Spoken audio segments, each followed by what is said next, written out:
There are billions of people in this world. Napakahirap humanap ng taong mamahalin natin na ibibigay natin yung lahat.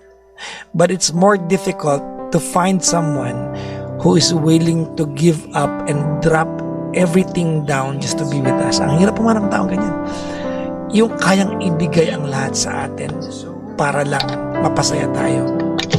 Yung nagmamakaawang maging bahagi ng mundo natin. And sometimes, these are the people that we take for granted. Kasi nasanay tayo na lagi lang naman sila andyan eh. But the easiest people to take for granted are the people who are always available.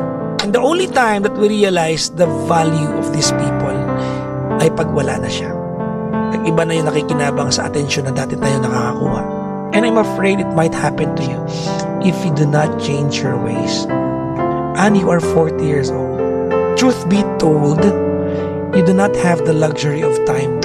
Wala kang mahabang panahon sa mundong ito para humanap ng taong magpaparamdam na sobrang ganda mo at hinahanap ka palagi. Kung pride lang to, baba mo na yan.